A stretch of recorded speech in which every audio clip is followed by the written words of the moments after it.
3 choses à mettre en place si vous voulez embaucher votre premier employé.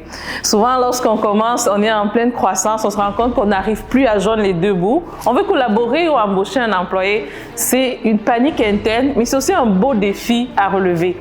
Plusieurs de nos entrepreneurs qu'on a accompagnés ont dû passer au travers de cette étape dans les derniers mois. Et on va parler un peu des éléments essentiels qui vont permettre de vous sécuriser et aussi de savoir si vous voulez embaucher votre premier employé.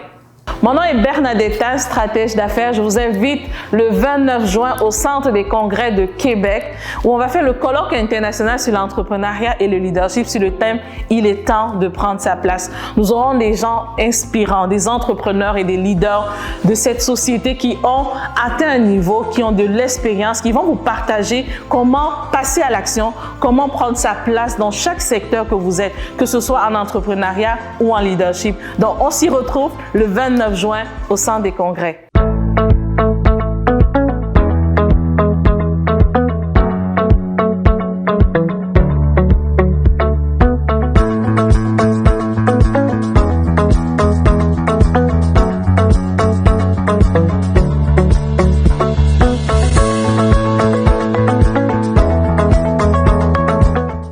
La première chose que vous devez savoir, c'est que lorsque vous embauchez un employé, vous devez savoir qu'il y a plus d'organismes avec qui vous devez collaborer au niveau de votre entreprise. On parle ici de la CNSST. Donc, il faut penser aussi à Revenu Canada, Revenu Québec, parce que là, vous êtes en train de passer à une autre dimension d'employeur et pas seulement d'entreprise individuelle tout seul ou de coach ou de consultant. Donc, c'est important de savoir que vous devez régler ces paramètres-là avec tout ce qui a trait au système de paye et autres. Donc, c'est vraiment des éléments simples que vous devez mettre en place tranquillement pour savoir à quoi vous attendre au niveau fiscalité, au niveau revenu et autres.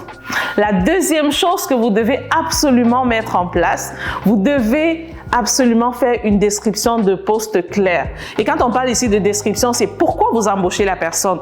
Qu'est-ce que la personne sera amenée à faire pratico-pratique dans votre entreprise? Ici, on ne parle pas vraiment de la description générale que vous avez mis en place pour embaucher la personne, mais vraiment les tâches que la personne sera amenée à faire.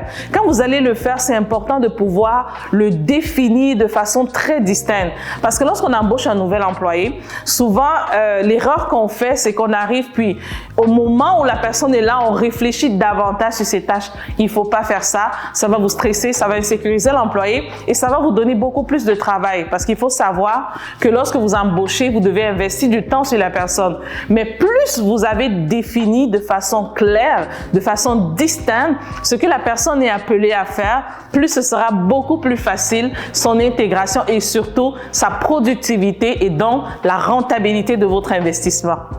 La troisième chose qu'il faut absolument mettre en place, il faut mettre en place, je dirais, une routine de travail. Proposez à votre nouvel employé une routine de travail. Le lundi, voilà à quoi ressemble ta routine. Le mardi, ainsi de suite. C'est vraiment quelque chose qu'on utilise beaucoup en santé. Vous allez arriver, vous avez votre plan de travail vraiment distinct, les tâches que vous avez à faire, les patients que vous avez à rencontrer. Et c'est quelque chose que peu importe l'entreprise, surtout pour votre premier employé, vous devez absolument faire un plan de travail, une routine de travail qui permettra en fait de sécuriser l'employé, qui permettra de lui donner des éléments clairs, des tâches claires de ce que la personne a accompli. Donc, c'est vraiment important de mettre ça en place avant de recruter cette personne ou avant que la personne commence le travail.